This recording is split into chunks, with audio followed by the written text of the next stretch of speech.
And greetings, welcome back. Hello, everybody. I'm GriffinGamingRPG, and thank you for joining me today for This Week in Star Citizen. Star Citizen this week. I forget what we titled this show.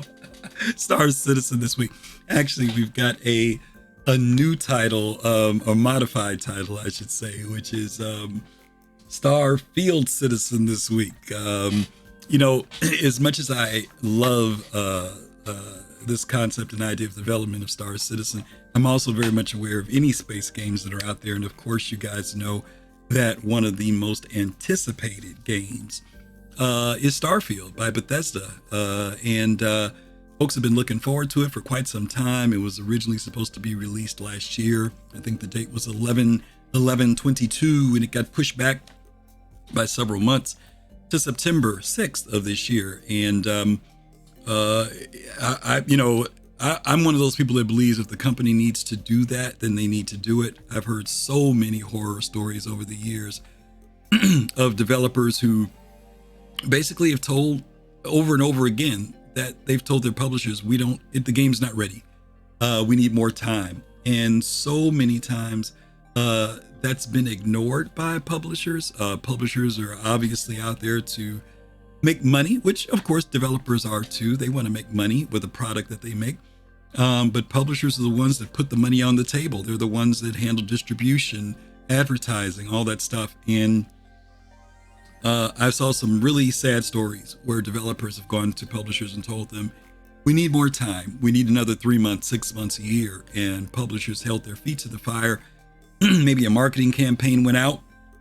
A lot of money was spent to announce. Sometimes it's based around the fact that a publisher wants to get a game out for the holiday season.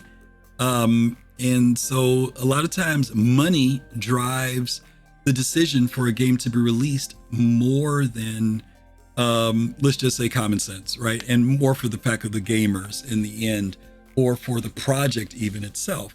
And sometimes, well, not sometimes, many times, a lot of projects have suffered because of that, which is pretty sad when it happens. So anyway, I'm going to move beyond all my preaching and teaching about when it comes to this whole thing about devs and really get into this idea of Starfield, because even though I am going to talk about Star Citizen, again, as you guys know, Starfield is kicking off its 5-day early access starting today, and people are already the NDA has been released where people can now put out reviews on Starfield.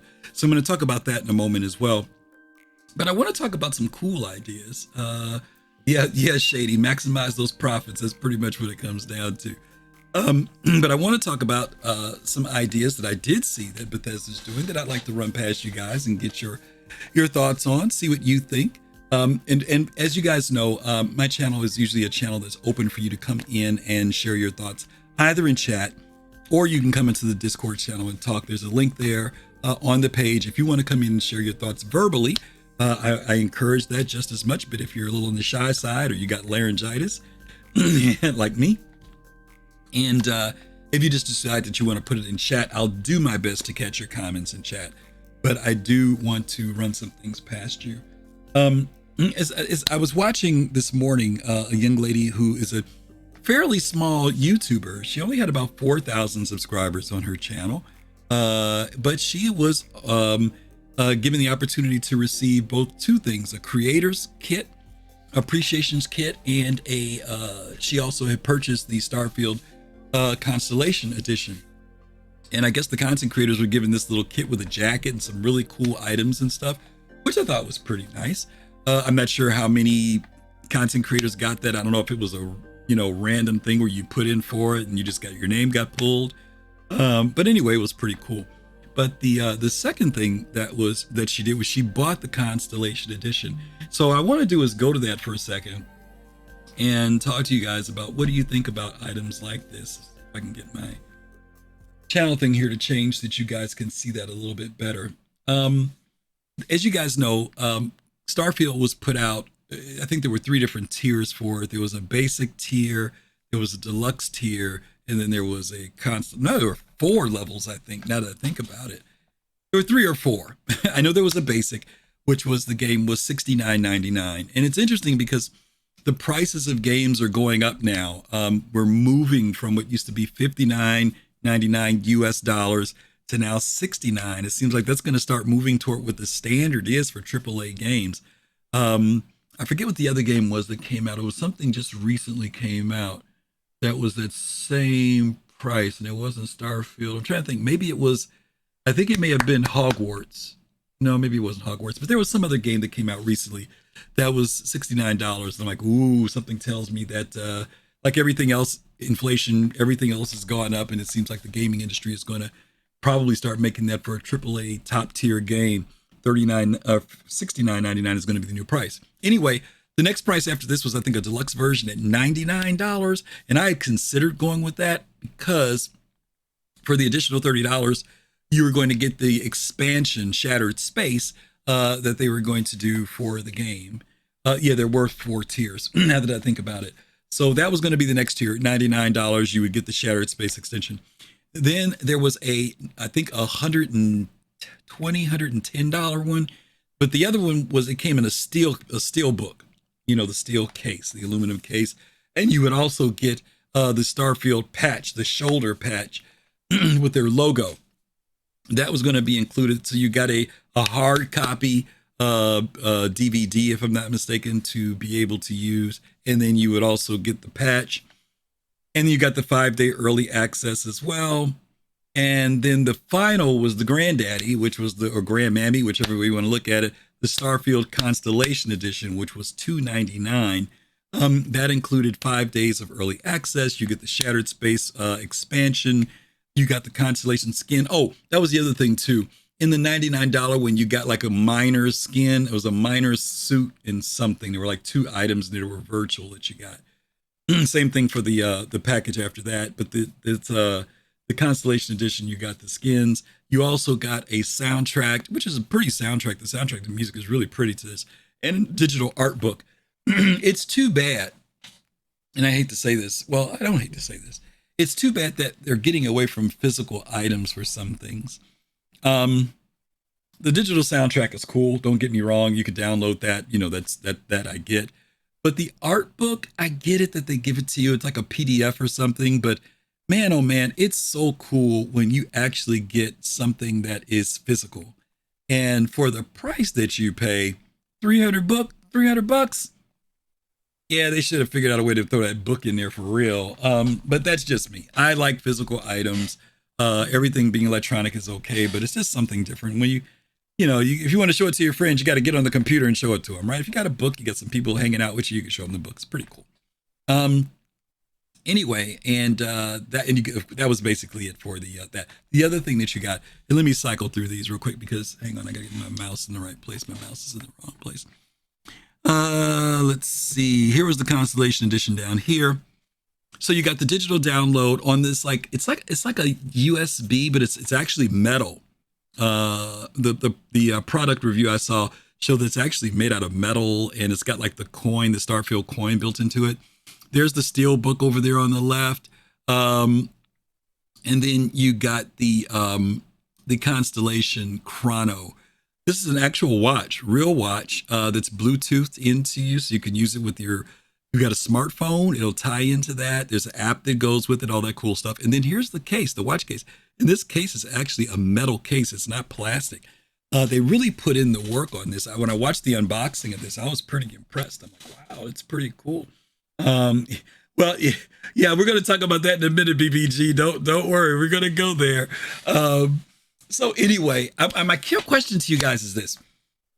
We know that Star Citizen is doing for Squadron 42, and many of us have pre-purchased Squadron 42 as a download. And for some people, they paid the original price. I think it was, what was the original price? Was it $29? I want to say it was $29, and then we knew that it went up, and then it was sold separately. And now I'm wondering, what do you guys think that Squadron 42? What do you think Squadron 42 is going to go for? If you got a price in mind that you think Squadron's going to go for, will it be the standard $59? Will it go up to $69? And the other question is, how would you feel if Star Citizen did put out, if CIG, I should say, if CIG put out like a collector's edition for Squadron 42, would you buy it? Would you drop the money into it? And if they did, if there was some premium items inside of there, like for some of you, you know, there was some virtual items that were supposed to come with earlier packages. I remember if you bought the Constellation, let me see, I'm not logged into that account. Let me see if I can pull it up real quick. I'm going to cheat a little bit here, and hopefully you guys, I don't think you guys are going to see all my login information if I do this, but I am going to try and log in very quickly here, and that's just my email, so I know you guys can't see that. Let me show you what, for those of you who were around back in the day, if you guys can see this, this was when you bought the Constellation back in the day, the package. Pardon me. Now, I know this may be difficult for some of you guys to see, so I'm going to blow it up here. These were the other items that you got. First of all, you got the Connie, right? Then they threw in the PTV. You got that in there as well. You got the Revel in York hanger. I'm going to deal with these other items, though. The Digital Star Citizen Manual, Digital Game Soundtrack, RSI Constellation Poster. Now, this, I'm assuming that this isn't digital. I'm assuming. I could be wrong, because there is a poster in the game of all the Constellation ships. So it might have been digital. Probably is digital. You get the fish tank. These are the different fish. The Thorshoe Gray. You got 10,000 UEC. You got the digital download for Squadron 42, the digital star map. You got the bed. You got another fish. You got another fish. You've got 6 months of insurance. You got the digital download of Star Citizen, the digital making of Star Citizen. God only knows what type of documentary that's going to be. And you got the workbench, and you got another fish. This might be the freaking crab. I don't know, the Oshi. I think it might be the crab. Anyway, that was it. There was also some other stuff that they were giving out at one point, like a little USB drive and some other stuff. I think that's what the game was supposed to come on. I can't remember now. It's been so long.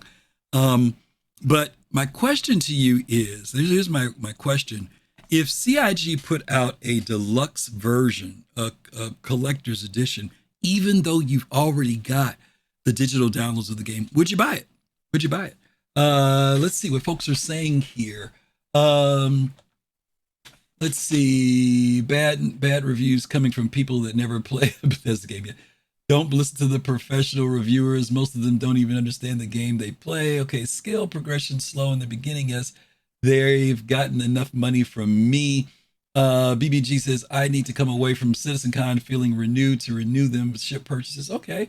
Shady Face, the CitizenCon better be worth a long info drought. Okay, well, we'll see. We're only a few weeks away from that now. We're only less than 7 hours away, 6 hours, 6.5 hours away from people who are going to be able to play Starfield.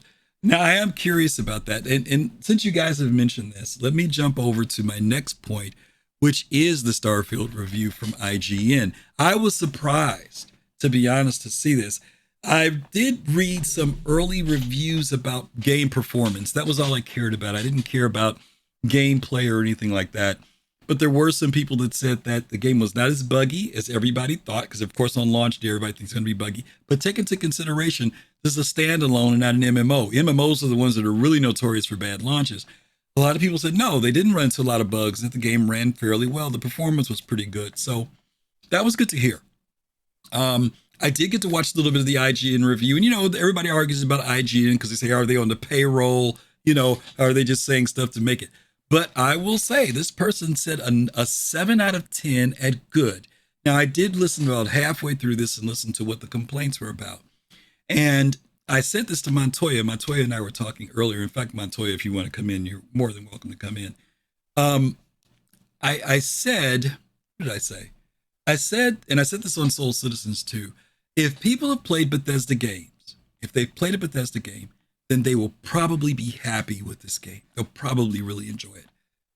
But if people have played other space games, especially Star Citizen, and they're coming to this game trying to satisfy their Star Citizen hunger or their space hunger, they may be slightly disappointed. Not that it's not a good game. It's just that Bethesda has a certain way they do their games based around story. lore, a whole lot of other things. It's not always just get in and you jump right in and you do everything.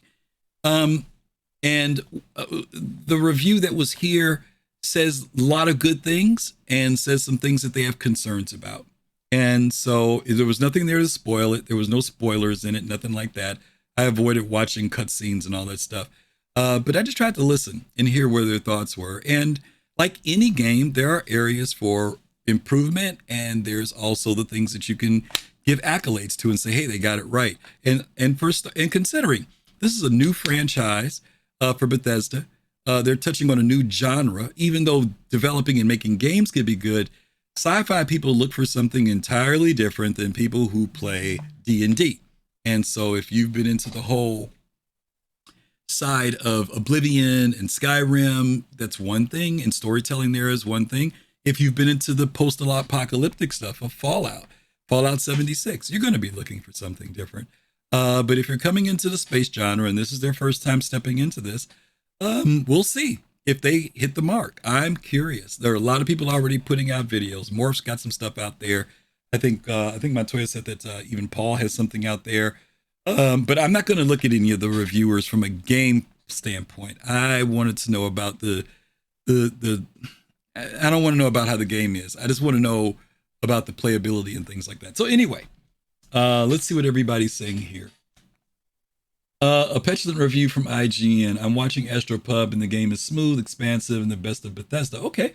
I will be streaming 8 p.m. tonight. Yeah, I would, BBG, I would think that the game would be because as far as smooth and expansive, and because Bethesda has had a track record and a history of what to do and what to get right and what's wrong, right?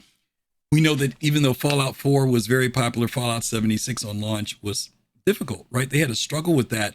People weren't very happy with it, but they've also fixed it. They've refined it, and people who play Fallout 76 now say, hey, Fallout 76 is great. But again, that was another game that had multiplayer to it. Not big multiplayer, but, they had a tough time on the launch of that game. Again, I'm going to try to temper my feelings about this because I'm very excited about it. But I'm really trying to manage my expectations on this because I want to play this and enjoy it. I really want to. I did the same thing with Baldur's Gate. I stayed away from Baldur's Gate until it came out. And I've heard people tell me, oh, I finished the game and, within less than a week, they finished it and played it 2 or 3 times. I'm like, maybe I'm just an old dinosaur, but man, I want to enjoy all the hard work. When you spend 7 to 8 years to play a game and then somebody blows through it in like 3 days, what the heck, man? Take your time, enjoy the game. Don't feel like you've got to race through it to, get through this thing. Anyway, that's what I'm going to say about that. Okay. I'm not going to belabor the point. I would buy a collector's edition, guys. Yes. I've been in this for so long now. Everything I've got is virtual. I do have some physical items, but if they came out with a really cool something, and I don't know what that something is, like, let's say it's a Moby Glass, right? Would I get it? Well, you know what? I've got a Fitbit. It's pretty close to a Moby Glass. So I bought this. So would I switch my Fitbit out for a Moby Glass? Yeah, I probably would. They'd probably get my money if it was the launch and they were coming out with a collector's edition. So 76 was difficult. You're such a nice guy. That's why I like this channel. I had a friend's rage quit and refund the same day. Yeah, don't get me wrong, Shady. They had a bad launch. I know that 76 had a bad launch. There was a lot of questions about stuff with that. The upgraded engine. People were expecting a little more from it. And when they didn't get it, it was a disappointment. But again, I've talked to several people who've held in there and played it, and they say that the game is in a good place. So that's good to hear. That's good to hear. Okay, let's move on past our Starfield stuff to our Star Citizen stuff. Ta-da! Let's talk about Star Citizen. As you guys know, last Friday, I think it was, CIG dropped update 3.20, and they also dropped some other things too. Obviously they went for, as you guys know, CitizenCon is coming up, and they came up with this CitizenCon digital goodie pack.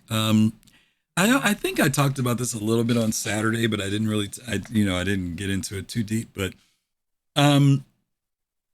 Montoya and I, once again, my good friend, I were talking earlier about where is, and you guys know this is going to be like a continuation from last week's show where I was talking about the psyche of the community, where we are right now, the temperament, the tone. And, you know, it's kind of funny that CIG dropped the digital goodies pack. And I didn't have a problem dropping the pack. I did have a problem with their timing. And I wonder if they are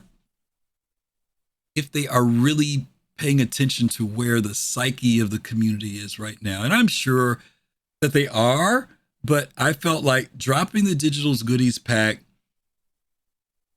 almost a month before CitizenCon was not a good thing to do. It felt like a money grab. And I know that people say that about anything CIG puts out, but this is something that they do every year. I mean, they put these out every year. So we've come to know that they're going to do it. To me, it's not a big deal. Because for me, it's like spending money for CIG is all they're doing is saying, here, this is, it's out there. And all you got to do is say, I don't want it, or it's not interested, or I've got to pay my bills, whatever the case may be. There's nothing that says whenever CIG puts out something that you have to buy it, that you have to go in on it. And people respond to their marketing that way, as if they have to buy it, as if CIG is saying, buy this. And they're not. They're putting something out there. And as a consumer, you have to decide on whether it's something for you.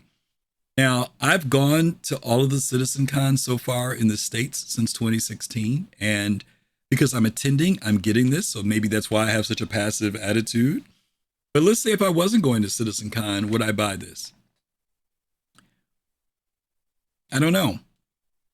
And I'll tell you why.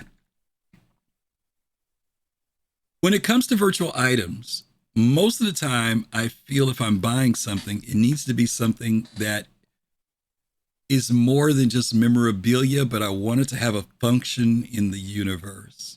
Okay. So some things can be cosmetic. I mean, all these are cosmetic, right? They're cosmetic items. But I also wanted to have something to do in the verse. Now, I know that, and the reason why I'm saying that is because CIG has also done this thing now where if they sell something virtually, they put out a version of it in the verse that people can find by looting, which is great, right? So let's use, for example, the Frontier undersuit and Frontier helmet. Okay, and I'm assuming these are them here, right? What's special about them? Is it just because they look a certain way? Now, on the side of the leg here, on the thigh, on the left, it says pyrotechnique. And then they've got all this stuff. Look, you need protection, cool things inside. There's all these little things here. Is there some protection from this suit? Because being in pyro, we know that there's an issue with radiation. So will these suits give me some type of protection, some type of help if I wear them in pyro? Is that the reason why the eyes look the way they are? If that's the case, hey, bring it on, dude. I'm digging it. If it's just cosmetic and it just looks like that and has a certain look to it, I ain't that crazy about it. That's just me personally.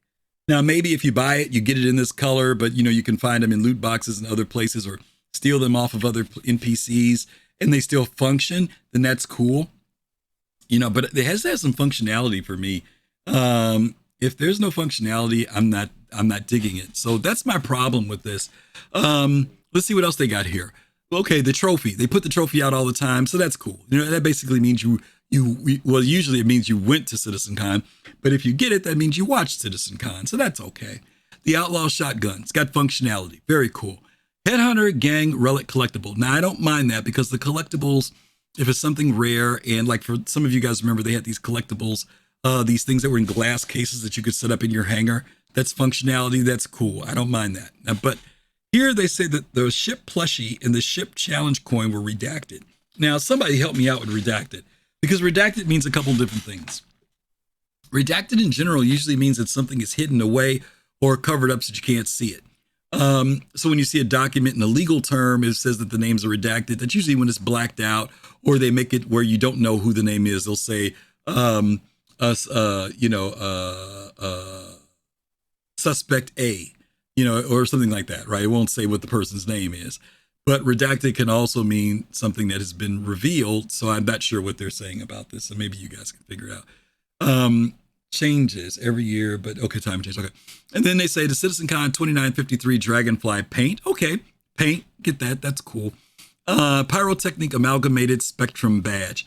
The badges, I've yet to find out whether the badges are going to be significant. You know where the badges are, guys. When you go into your account, you can say what type of player you are, or backer, I should say you are. You could say if you're a certain concierge level, you can use certain titles for your org. Pyrotechnic Amalgamated Spectrum badge. I don't know if there's significance to that. CIG has not ever said, does it mean anything other than just something that you can post? So I'm always confused on the whole thing with the badges. I just don't know what that does for you in the game. Now you ask, well, okay, Griff, you said you had a problem with them releasing this when they did. Yes, my problem with them releasing it when they did was that they released it way too early as far as I'm concerned. If this would have come out the week before CitizenCon, to me, it would have made sense. People are going to be much more looking forward to the event, where people are way more cynical about the event this early out. I think that they would have probably sold like crazy because people were hyped. Again, though, for me, whether they sold it the week before or a month before, if these don't have any functionality to them, I'm just not that crazy about them. So I'm hoping that there's lore and function in these items, but if not, now $35. Let's talk about the price. Is it worth $35? Considering in previous years, you would only get 4 items, and those prices ranged anywhere from $15 to I think as high as $25 in the past for only 4 items, maybe 5. Here, they've doubled the amount of items, assuming the plushie and challenge coin are there. If the plushie and challenge coins are not there, it's still almost double the items. It's gone up by $10. If it's functional, it's worth $35. If it's not functional, it's not worth $35. If it's nothing but cosmetic and does nothing, nope, it's too much. They still should have kept it at $25 as far as I'm concerned. But again, I don't know if the stuff is functional or not. So that's my take on this. I know there's been a lot of people who have a lot of different feelings about it, but I'm going to leave my thoughts there when it comes to the CitizenCon digital goodie pack. Okay. Anyway, we are exactly 23 days away from CitizenCon. In fact, CitizenCon starts October 22nd. And if you have not bought your ticket, and if you are thinking about going, boom, $199. Tickets are still available. I am curious. I know Fast Card's been talking about this on the Thursday show for Soul Citizens. We are curious to see when CIG is going to end this. At some point, they've got to tell the LA Convention Center, this is how many tickets we have sold. They've got to cut it off. And so if you're thinking about going, I would say, well, maybe they won't cut it off. Maybe they'll leave some room for extra seats. And that could be a thing too, where you could buy tickets up to the day of the event. We'll see. I'm sure they can project it. They may get a mad rush within the next couple weeks of all of a sudden people just deciding, yeah, I'm going to go, or I got the time off, or they maybe some inside Star Citizens are going to kind of come up that are going to make people feel like, whoa, maybe I do want to go to this thing. So we'll see. Maybe there won't be a cutoff date. We'll see what happens. Okay. All right, let's move on. Boom. Ship Showdown this week. As you guys know, Ship Showdown started a couple weeks ago. It started out first with the community call, where the community was submitting everything from Legos to paintings to virtual artwork of which ships they thought they would like to see in Ship Showdown. And as you guys know, it has been progressing. Let's see, they have moved on to the next tier of the Arrow and the Redeemer. Arrow and Redeemer. All right, we are first past the first tier. We're going to look at the next tier of stuff here. Band streams. Thank you so much for that follow. Appreciate that. Thank you so much. Let's look at where they are right now. I'm not going to do my casting my vote right now thing. I will tell you who I think will win, but we'll come back to that in a moment. So today, we have moved from round 1 to round 2, and round 2 is now between, as you know, the Arrow and the Redeemer. Tomorrow, it will be the Vulture and the Terrapin. I'm going to go, this is going to be tough, because the Vulture has become a very popular ship, and we figured it was going to beat the Reclaimer. But the Terrapin moved up because the Carrack has had its day, and people like the Terrapin. There are people like, hey, the Terrapin needs some love. So this one's going to be a tough one. Vulture or Terrapin? Popularity is Vulture, but people who are rooting for the underdog are Terrapin. What do you guys think it's going to be on this one? Fast Card saying Terrapin. Yeah, I'm thinking Terrapin too, Fast Card. It's going to be tough though, because man, Vulture's really, and oh, by the way, the Vulture's going to be released in 3.20 to be bought in game now. So that's going to pump some people up. People who don't own it are now going to do it, but I'm going to vote Terrapin. BBG, you going Terrapin too? All right, we're going to go Terrapin for tomorrow. Day after that is going to be Corsair and Connie. Boy, the Connie came out and beat the Cutlass Black, which was surprising because the Cutty Black is a very popular ship. One of the ones that everybody recommends people go for when it comes to if they want to move from that starter ship. But the Connie, man, came back in a way that nobody expected. And I think there's some Connie love here. The Corsair, real popular, beat out the Mercury Star Runner. The MSR's had its day. Corsair was the new kid on the block. Piracy's a thing for that. But the Corsair still leaves itself rather empty to a certain degree in the sense of what it could do. But the big guns is real popular with people, but people hate the wings if they don't forget to retrieve it when they go into a hangar. Fast Card saying Corsair. BBG, I don't know what you're thinking. I'm thinking Connie's been around a long time. She's an old dog. She's only got like 4 different paints. The Corsair, I think, is like 3 or 4 different paints. This one's going to be a tough one. I really don't know on this one. All right, looks like Corsair, FC, and BBG are saying Corsair. I don't even know where to cast my vote on that because I'm a Connie lover. I'm a big Connie lover. I don't own the Corsair. Don't want to throw any hate at Drake, but you guys are saying Corsair. All right, so maybe it'll be Corsair. Okay. Let's see. After that one, this one, this is going to break my heart. I was hoping the 890 was going to rise to the occasion, or 890 has lost on every occasion. You guys know I'm a big 890 fan. But the Cutter, man, the baby Cutter, the baby sweetheart of everybody who's a starter. Cutter. So the Cutter blew out the 890 jump. But it's going against the 600i. Now, the 600i beat out the 400i, even though there are a lot of people who love the 400i. There was a lot of resentment toward the 600i. But after they talked about the rework, I predicted that the 600i would win, and it did. But going against the Cutter, I don't know if the fever for 600i is going to be enough. I don't know, because the Cutter is going to be the meme baby. It's going to be, the memes are going to start coming out for that Cutter. I guarantee you. If they meme it, the Cutter's going to take it. If they meme it. If they don't meme it, the 600i has a chance. That's my thought. Fast Card says the Cutter's going to win the whole thing. Okay, that could be the case. Let me go back to today's vote. Arrow and Redeemer. I don't own either of these ships. I know the Arrow is the sweetheart for those who are out there. Ace pilots, low flying people, combat. This is the sweetheart. The Redeemer, long anticipated. People were very excited when it first came out. It got nerfed a bit, multi-crew capability, but you don't see them out there that much. But people will solo in this thing because it's got some decent firepower. I don't know, gang. What do you think? Arrow or Cutter? Arrow or Redeemer? I'm going to go, okay, because I'm not a big combat person on either side of this, but I love multi-crew. And so for me, I vet Aramis. Thank you, I vet Aramis, for that follow. I'm going to break the mold and go Redeemer. Only because she's an old girl. She was built by community folks. CIG did an enhancement of what the community did, and she's going to get my vote. Let's see where she's at. Ooh, okay. Redeemer is in the lead at 5,399 over the Arrow at 3,618. That's a pretty decent lead. We'll see how it goes throughout the day. But so far, Redeemer with the curling irons, they're It's the one that's taking the lead.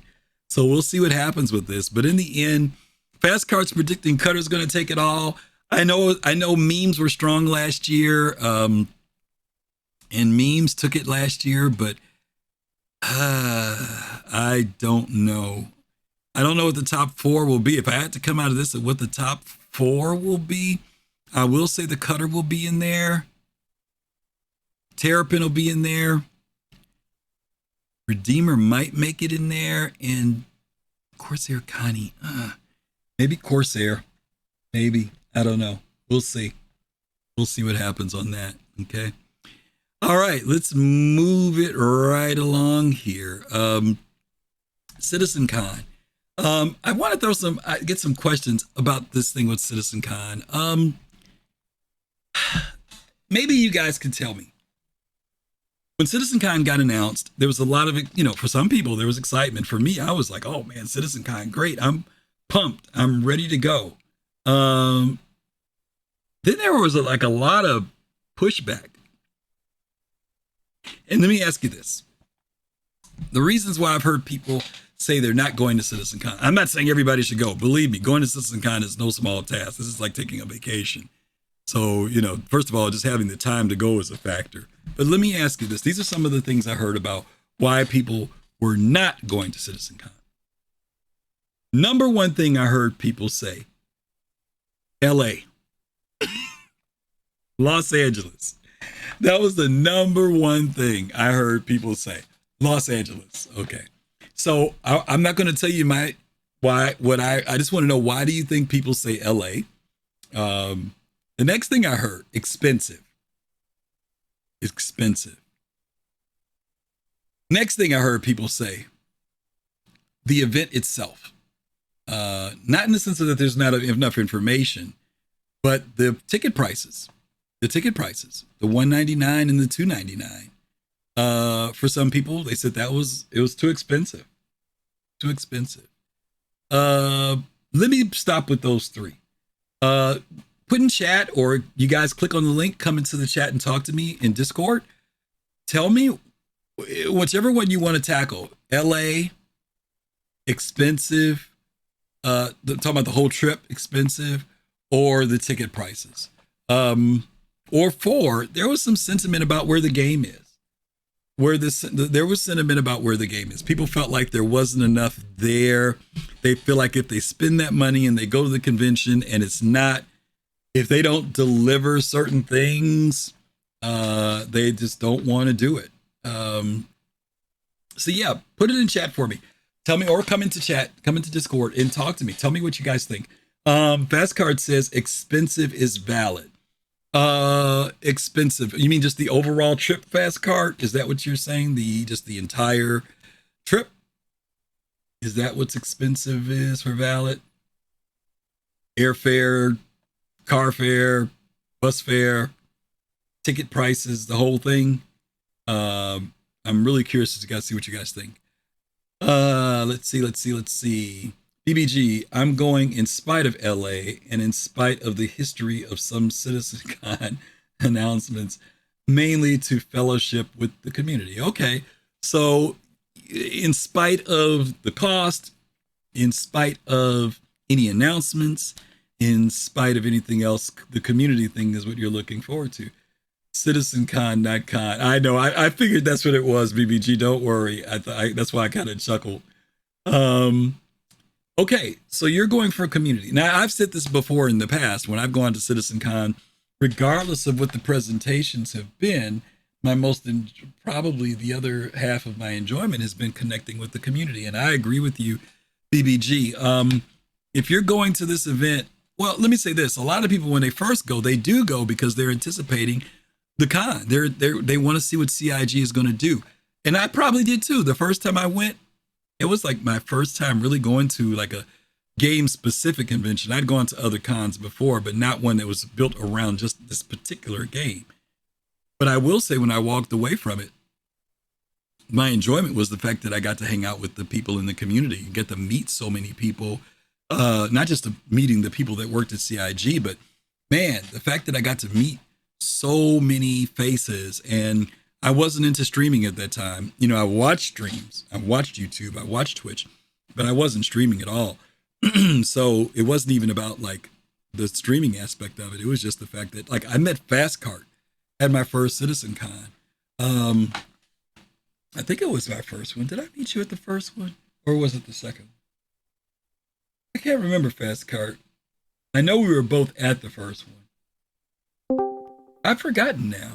Yeah, there he is. Fastcart's here. Hey, buddy. Hey, can you hear me? Yeah, of course I can hear you. Just making sure. Yeah. Yeah, when I said expensive, I mean the whole trip. You got to pay Yeah. for the airline, you got to pay for hotel, you got to pay for food and everything while you're there. And that can be a bit much for some people. Plus, they make it two. I mean, the fact that they made it 2 days can be a detriment for some people because that means they can't leave on Sunday afternoon. They can Yeah. maybe they got to leave on Monday. Yeah. They may have to miss work. It's a catch-22. Like I'm leaving Sunday night, right? I'm catching a red eye that night. And it's not because I want to get back. It's because I didn't want to pay for another day in LA. That was the other reality, right? Because that's the other thing. Yeah. It's a catch-22 because to make that trip all the way to LA for one day feels like a waste. You know what I'm saying? But to make that trip to LA and have 2 days, at least you feel like you're spending, you know, for the airfare and everything, you're at least getting some time in LA. But it also means now you've got to pay for another night in LA. So it's you know, it's kind of a catch-22 on that. Would you save money for having it in one day? The other thing is, to your point, with it being a 2-day event, hopefully that's 2 days worth of information versus before it was 1 day's worth of information, right? Well, I think it was 2 days worth of information put in one day because they got dueling presentations side by side. So yes, hopefully they split it up this time. Yeah, but you're still getting 2 days. You're getting more with the second day. First, let me tell you why. You're getting a second day with the community, right? Which you didn't get before. A lot of people left after day one. Once they did it, they flew out that day. You're getting 2 days with the community. You're also getting another opportunity. Let's assume, because we don't know what the schedule is yet, but let's assume that the schedule is 8-hour days for both days. And I'm saying a 10 o'clock start, wrapping up by 6 in the evening. That's 16 hours. When we did it in Austin, you and I, we were there from like 9-10 that morning. To some people, I left like at 10-11 o'clock that night. So it was a 12-hour day for me. But some people hung around till 1-2 in the morning at the actual convention center. I mean, they stood outside that late. Then there were people who went to bars and back to hotel rooms and hung out and stuff, right? Right, Griffin, let me tell you, in Austin, on that Wednesday, we stayed until 1 a.m. at the convention center. They kicked us out. They say we ain't got to go home, but we got to get out of there. Right. So, and then I stayed out and hung out with people for another 2 hours. So yeah. I didn't start heading home until like 3 a.m. I don't know what time I got in. So that's what I'm saying. So you had like a 16-hour day, like I said, for you, particularly just that one day. And so my point is that it's going to be longer this time. Because there are going to be people who come in on Friday, which is when the bulk of people are going to come in, right? Even though there's no official bar citizen, there will be people doing local get-togethers and orgs, all types of people. So there's at least a good 4 to 6 hours on Friday people are spending. Then there's all day Saturday for 8 hours. People are going to hang out Saturday night for sure between the 2 days. For sure. Talking about what they saw on Saturday. That's another freaking 4 to 6 to 8 hours again. Then you come back on Sunday for another 8 hours. Then there are the people who either go to the VIP event, which might be anywhere from 2 to 3 hours, to people who just hang out afterward on that day for another 4 to 6 hours. So now we're talking like 72 hours of time probably that people are going to be spending this time around. So for people, I think you're underestimating. I think people are going to go like. Well, I'm just saying. That's because you're a fanatic. You're a fanatic, Fastcart. Okay, I'm just saying there's some people that got to go back to work on Monday. Okay, so I'm just saying 72 hours of time at a minimum, you know, that people can invest in it. Some people are going to spend less, like you said. Some people are going to spend more. But yeah, the expense. It is an expensive trip. Not to mention that the cost of things have gone up. You and I talked about this. I looked at prices for Airbnbs, and to be honest with you, Airbnbs were coming out as costing probably more than it would be to go to a hotel. Now, part of that I think that's because a lot of Airbnb plan on group coming in, so they split the price. So maybe that's how they make their money. I'm gonna tell you the other reason why it went up. 3-4 years ago, costs on maintenance was much lower. You used to get an Airbnb and they would charge you anywhere from $75, $80 to do maintenance, maybe $100. Now they're asking for maintenance at $150, $175. Yeah. Okay. Yeah, they got tired of people trashing their place. or it's just the fact that, when one person starts raising their prices, everybody else looks at it and says, I can ask for more. So maybe their cleaning service may have only cost them $80, but they're going to make another $80, just because that's what everybody else is charging. So by the time you pay that now, plus the Airbnb, you're paying comparable, where before Airbnb was the way to go. Even if you didn't bring 8 people, if you just did it by yourself, 1 or 2 people, it was a great rate. But now it's going to cost a lot more money. If Yvette Aramis says, not related to the topic, but my group friend of 5 and I are interested in playing Star Citizen. Can we have a group ship? Is group play fun in the game? Yvette, I tell you what, we're going to touch on that in just a couple of seconds. So I will answer your question. It's a very, very good question, in fact. So Fast Card, for you, the overall trip is just expensive. Right? It is. It is. It costs. This is it's not no walk in the park trip. It really isn't. And I looked up, I didn't tell you this the other day. I looked up Fast Card and got my room. You saw the message with Abdi, right? Right. Okay. Right. So what happened was, originally I had booked at the Hotel Figueroa. I got in a junior suite. And I got a junior suite only so that all of us could kind of hang out, right? And it's a short distance from the convention center. Otherwise, I just would have got a regular room. That was running me $6 something. Then after the taxes, their residence fee, and all that other stuff, it was like $823 for 2 days. 2 days. I kept checking. I checked about a week and a half ago because I did my airfare coming back. There were no hotels. My travel agent could not find any hotels in the area at all. I checked the other day after Abdi posted his thing, and I checked with my travel agent, and I went online, and sure enough, the hotel where Abdi was staying had 6 rooms available. It had 6 kings. So I was like, okay, I'll do that. And Gio and I were at the Hotel Figueroa too, but we had separate rooms. So when Abdi said he had a room, Gio moved over to go where Abdi was. And by him doing that, his cost dropped by $400. Right. Then I went over to that hotel, and then my travel agent was able to get me in that hotel. I was able to use my points. I had like 90,000 points. I was able to get that room for $45. Thanks. So I got a junior suite at the new hotel. So I saved $800. But I had to pay the taxes and the residency fees, so it went up from $45 to $180. But I'm still paying only $180 now instead of $823. So it worked out better for me in the long run. And I was like Abdi. I paid cheap, but I got non-refundable, so I'm stuck with what I have. But I'm happy with what I have. So I mean, that's fine, but it is an expensive trip. I think that New Soul told us that they used all their credit card points, and that's how they were taking care of their airfare. Because for them to come from the East Coast was like $900, And that's the other thing. People, this CID wants this to be a global event, but it's not as easy for people across the seas to come over. Definitely. And just like it is for us when CitizenCon is in Europe. Yeah. Because I've never been over to Europe because that is way too much for me. Yeah. Well, let's hope that maybe next year or year after we can go, because I would like to go. I really would like to go to Manchester. I don't know if I'd do Germany, but I would do Manchester. And you just have to plan for it. That's the thing. Why? Why what? Why Germany? Why Manchester? Because if I had to choose between the two that I want to visit, if I go over there, I'd rather visit the UK. Not that I don't want to go to Germany. I'm just saying if I had to prioritize over the two, I would probably go to Manchester first. Also because the main office's headquarters is there. So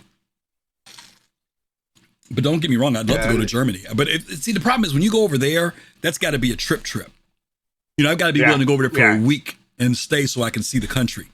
So that's what I'm doing for LA. I'm staying for 5 days. I'm making it a trip. Yeah. Well, see, LA for me has been there, done that. I've been there several times. So all I'm going there for is the con at this point. You know, it's going to be my second time in LA. Yeah. Yes, and I know there are some people who are going to Disney World, or Disneyland rather. They've got some people who are getting tickets and they're going over as a group to hang out and stuff that are part of the convention. Okay. So that's cool for people who've never done that. That's like a great opportunity to do some more hanging out with the because they want to go to the Star Wars thing. You know what I mean? So that's cool. That's a cool thing for them to do. Okay. And I've been thinking about going to a 4DX cinema. I don't know if you're familiar with that, but yeah. So they had those in the area. So I might do that one of the days that I'm there. Yeah, that'd be cool. Okay. So anyway, so that's basically it. Everybody, I appreciate you coming in and talking to me about the expense side of this. We'll see how it goes, right, when it's all said and done. Because as you mentioned, and by the way, guys, in case you don't know this, Fastcard mentioned a good point. People come from all over the world to the event. It's not just folks in the States. We've gone to these, and there are people. Where are you from? Oh, I'm from Australia. I'm from Germany. I'm from Hong Kong. It's like, what? The people literally will spend the money to come over for these conventions, and vice versa. I know when they've had it in Manchester, I've seen some of the people I know who are in the States who they make the trip over to the UK or Germany, you know, for these. So it's a pretty big thing to do, but you do have to prepare and save. That's all I can say to you. Okay. Alrighty. Let me go ahead and move on to my next subject here. Will we drop out or stay? You'll probably want to come back. I'll tell you that. Okay. All right. Okay. All right. I'll drop out then. Take care, buddy. All right. As you guys know, I mentioned this earlier. Star Citizen Alpha 3.20 is out. Came out last week. I'm always blown away at leading up to 3.18, leading up to 3.19. I listen to the content creators, me being one, but I listen to the content creators, and there's always this, there's nothing in the patch. I'm not interested. And then the patch comes out, and then there's like, this patch has way more stuff in it than we thought we did. When are you guys going to learn? Okay. It's such a frustrating thing for me. Anyway, I'm going to skip past all of the known issues. This was the original post. I mean, some of these have been fixed, and we're going to see that in the second post. Let me close out some windows here because these are things I don't want to see, and I don't want them to get in my way. Okay, so let's talk about some new features. Seraphim Station. For those of you guys who have been in PTU, by the way, I think PTU is only open to waves 1 and 2 right now. Should be opening up shortly, probably to wave 3. They've been putting out hot fixes. There hasn't been any big major patch updates unless they did one today, but I do know that they've been putting out hot fixes, and the hot fixes have helped. There definitely has been fixes in the game. Seraphim Station, as you guys know, Port Olisar is out. It is going to be gone. So go visit it now in 3.19 because in 3.20 it will be gone. So if you want to go over there and cry and stare out the window for a few minutes, just know that Seraphim Station is going to be coming into the game. For gameplay, automated cargo transfers, new cargo packing system. This is all new. Particularly when you want to load up your ship now, you will actually see the packages loading in, and there's a time frame that's tied into when stuff is loaded. The best example of that is when you watch the Hull C. You can check out videos out there, or if you've got a Hull C, you can go out there and do it. But when you park outside the cargo deck and you request cargo, you'll see the cargo actually loading in bit by bit. Every 5 seconds, something loads. It takes about 5 minutes to fully load a Hull C. But you'll see the different packages, different sizes. Quite often you have to mix and match what you want to buy if you want to max out the thing. They've also added additional cargo container sizes now. So there's a size 1, 2, 4, 8, 16, 24, and 32, depending on what you get, different cargo containers. But this is also on other ships, cargoes, a Constellation or a Freelancer Max. You'll see different size cargo containers coming into the game. Very, very cool to see it happening. As you guys know, eventually, this will also be a manual operation where you'll be able to use tractor beams. You'll be able to use the SRV, other things like that to load cargo onto ships. But for now, it's all hand wavium. And you'll see that. The other thing that came out, of course, is the new MISC Hull C. I said I was going to log into the game and let you guys see it, and I didn't do that. So let me see if I can do that. I want to do that real quick. Pardon mixed up crazy desktop here. It's only like this because I have to change my screen resolution. And when I change my screen resolution, all of my icons go all over the place. Let me see if I can do this real quick.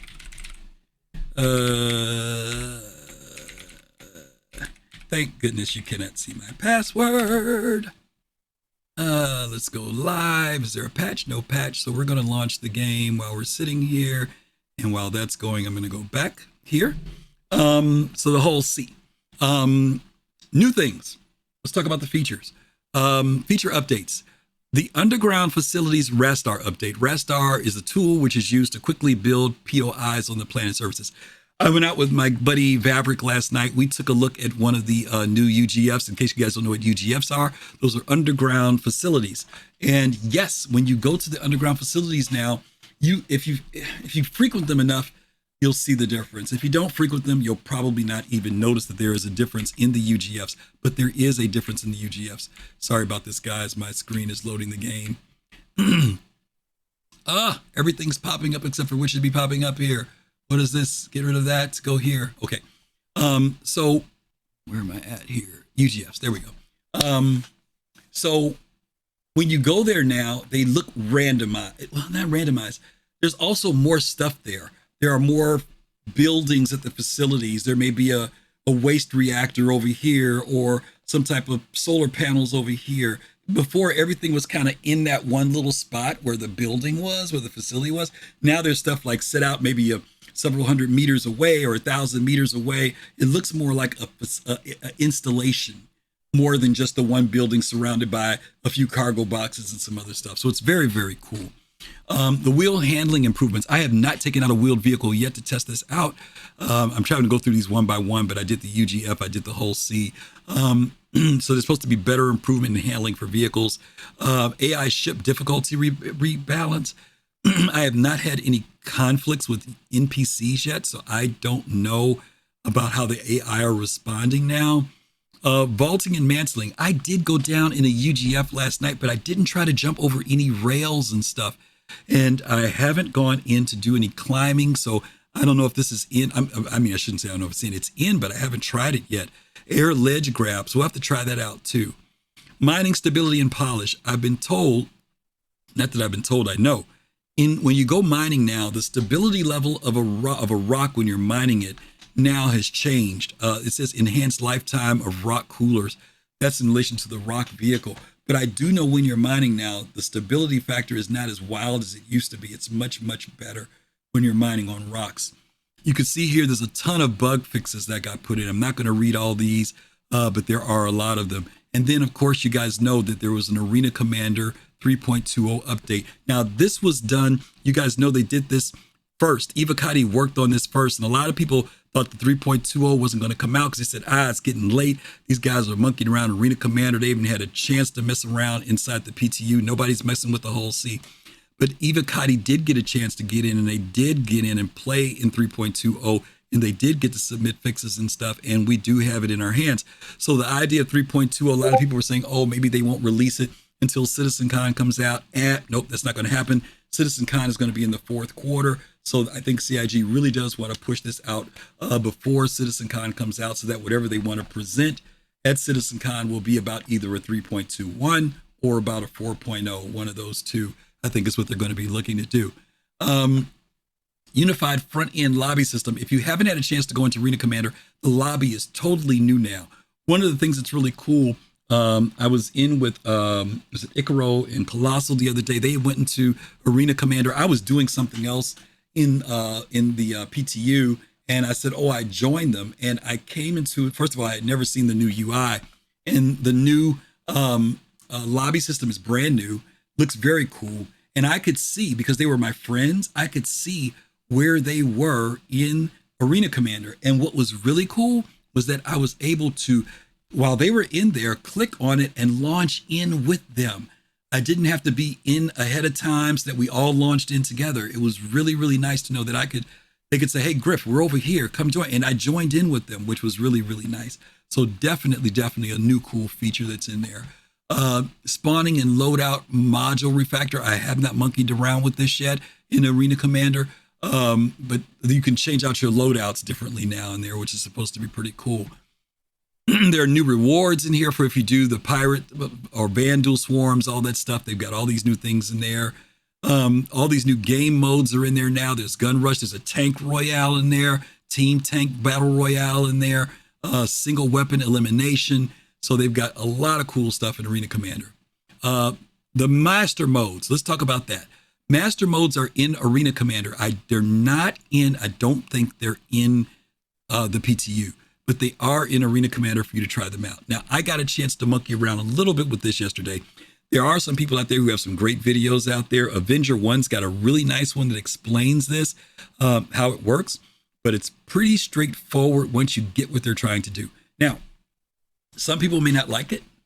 I thought it was a cool idea. I don't know if it's going to work yet, but in theory, I think it's a cool idea. Now, this is what I got to test out in it. In master modes, you can go as fast as SCM speed. You can boost beyond SCM speed. But when you boost, you cannot fire your weapons. So that you can't joust, you can't do all that. In order to activate weapons, you have to be at SCM speed. So what that does is that it forces you, in theory, to instead of being able to fire out on somebody several hundred kilometers out or 1,000 kilometers or 2,000, and you can't see the ship, now you literally have to be within a certain range. You have to get in close, because you don't have to, but the idea is that it forces you to get in close on a ship, and then you're both going to be traveling at SCM speed. And first of all, you can see the ship. Targeting is easier. You're dogfighting. You're dogfighting in a much more practical way than a high-tech way. High-tech says I can be, 3,000 kilometers away and we can dogfight. No, CIG has made this express thing and said they want you to be in tight. They want you to be in close. There are other reasons too. They want you to be able to target systems, not just hitting a ship. They want you to target engines or target shield emitters or target shielding or target life support, whatever it is. They want you to be able to do that later on. So the master mode thing allows you to do that. The other thing that it allows you to do is if you're flying and let's say you're chasing someone, and a lot of times people will decouple and reverse and fire. When you do that now, instead of the distance being maintained at speed, this ship will actually begin to close on you more, if I'm remembering correctly. You slow down and this ship is actually closing on you more. So it brings you in tighter for engagement. And so there's going to be some new tactics that people are going to have to come up with and create when doing that. So let me read down here. Speed now is limited when in SCM mode. Okay, just to keep that in mind. When you're in SCM mode, you'll go to the top of that line and that's it. Use of Afterburner will push you slightly beyond SCM speeds as long as the players have boost capacitor with greater push in the forward vector. Gladius has updated ship tunings, yada, yada, yada. They talk about the ammo in the Mantis is higher. Weapon capacitors increased in baseline. Targeting bracket. By the way, the targeting pip is a bug. It's not in the game right now, so you're going to miss that, but it's going to come back. Master mode general updates. Master modes added. Press B to swap between nav and SCM. SCM allows higher capacitor regen rates. Thruster boost afterburner will temporarily allow you to extend beyond the SCM boundary. Swapping between master modes is not immediate. Shield face health is stored in a buffer up at a certain ratio when going from SCM to nav. When going from nav to SCM, that buffer will quickly be pushed back into the faces. The shield face generation from the buffer cannot be interrupted by incoming fire. Okay. There is something else that's been added that someone mentioned. I don't know if it was Icaro or Colossal.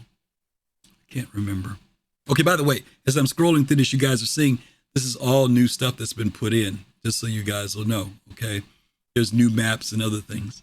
One of the things that's been added into this patch, if I'm remembering correctly, you guys know that we have quantum drives. We have quantum drives, which allow us to quantum jump across a system. So if you want to go from Port Olisar to Tressler, if you want to go from Bajini to Microtech, we use our quantum drives. But now we've seen that they have put hyperdrive in. Now, what does that mean? Hyperdrive, right? Because we don't hyperdrive across systems or across the system, but we do hyperdrive from one system to another. So is this something that's leading us toward the idea of what's going to happen soon, eventually?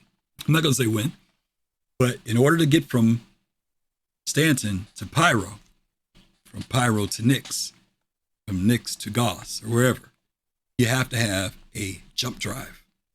Jump drives. Jump drives. So we'll have to see if jump drives, hyperdrives, jump drives, actually jump drives, not hyperdrives, jump drives, if jump drives are going to be implemented soon. And if they are being implemented soon, they would only be implemented if there's some place to jump. And I'm hoping that that is the case. Okay, so I want to mention that. All right, let's talk about some more updates that came out. These are more patch notes. These are all the known issues that are in there. If you notice, that is shrunk down from, well, it's about the same. Yeah, it's about the same. It's a little bit smaller, but there's more bug fixes that have happened here. Okay, a lot of bug fixes. One of the bug fixes was when the hull C, one of the doors, you could not go through it coming from the pilot's area to the rear of the ship, but they have fixed that. They've done some client crashes, some server crashes. They fixed that. They've done some updates in Arena Commander. Let's see. Adjusted the lab requirements for racetracks and some technical stuff here. Okay, so these are updates that they've done as well. Now, let's see if we can do this real quick. I'm going to see if I can get you guys into the game. I don't know. I may have to change my option screen.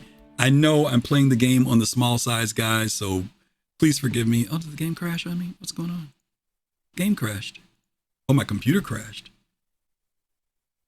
Oh, that's not good. My computer crashed? Oh, no, it's lagging. Oh. What's going on? She's not liking that. I'm trying to get to my option screen. I know why it's jumping like that, because my screen size isn't appropriate. So let's see if I can get in there before it does it again. Options, come on. Nah, she won't go to options. Dagnabbit. Oh, I was going to try and let you guys see the whole C, but she may not want to do it. Let me do this real quick. Oh, there it goes. Okay, we made it.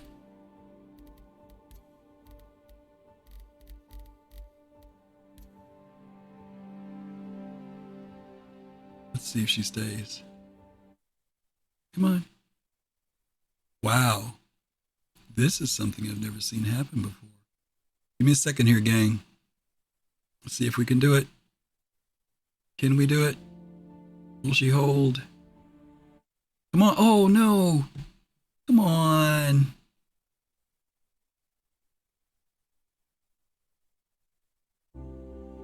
That's weird. Oh, my screen went back.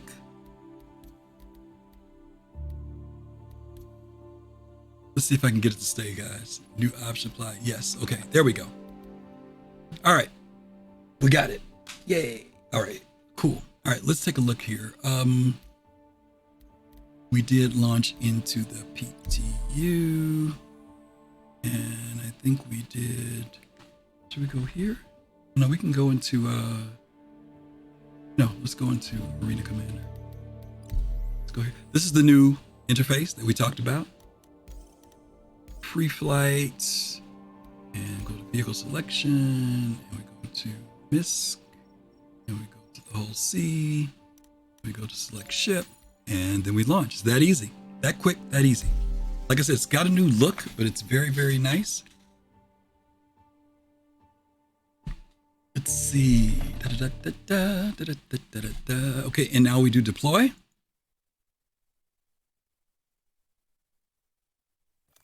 Let's see if she deploys. There. All right. So, how can MISC help you today? This is the ship. Let's see if I can let you guys see it. That's the hull C. She's pretty big. I'm going to try to give you some scale on it, but you can kind of see from the size of me in there in the cockpit that this is a pretty large ship. Okay. And see if we can do an over-the-top shot. I should have went to a different place where we could see some light on her. Underneath side. There is a boarding ramp on the ship. There is no cargo deck. Cannot carry vehicles, anything like that. Okay. Let's take her inside here. Let you guys see what it looks like. Does it fly like a light fighter? No, it doesn't fly like a light fighter. Okay, so this is, for those of you who've had a Starfare, you'll see this is very reminiscent of the Starfare, but you will also see that this is, it has the new look of the Hull A, which is great. Notice the visibility is definitely like the Hull A's visibility. You don't have the, what used to feel like a much more narrower feel of the earlier, like the freelancers, right? This is a much bigger area. I love the new holographics that they have here on all the ships. In fact, the display, as you can see, it floats here now. Before that wouldn't be there, but now the holographic thing is there. Commander's chair, captain's chair is here as well. Excuse me, as well. New component areas. This ship has a ton of component areas. Area here for computer. I'm assuming that this is where something like blades, computer blades would go, but not really sure. Of course, this is all just stuff here for, there's a fire extinguisher supposed to here. This ship also has all its fire extinguisher locations are empty. Normally CIG has put fire extinguishers in. Here, Chimera Communications, no component in there, but this is radar. This is another component that we don't have in game yet, our radar. This is coming outside of the bridge. And as you guys know, MISC has had these ventilation things here for their areas. Well, okay, let me double back a little bit here. Every time you see these doors here, you always know it's like an area where there's going to be like oxygen or no oxygen. When you come into the ship, this is the ramp that goes down. If you click that, that goes down and outside the ship. You can kind of see there's a weird bug here, but you can see the gap there out here. So I'm assuming that this area here is an environmental area. There's a gravity generator here, and as you guys know, we don't have this component either in the game. We do have the large grav gens in some of the big cap ships, but nothing there. And then this is the dock.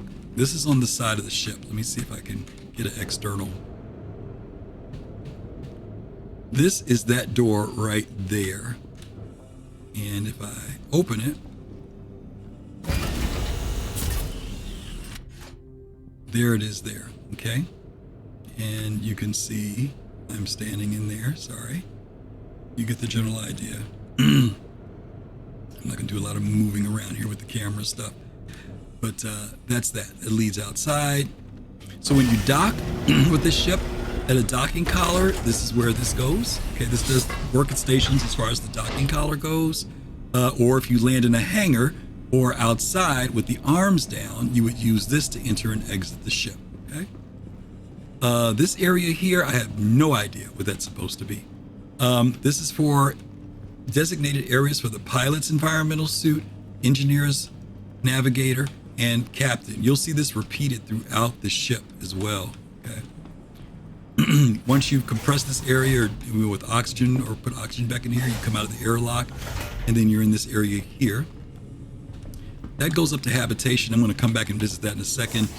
This is another area here for evacuation area. Again, designated captain, pilot, navigator, engineer, okay?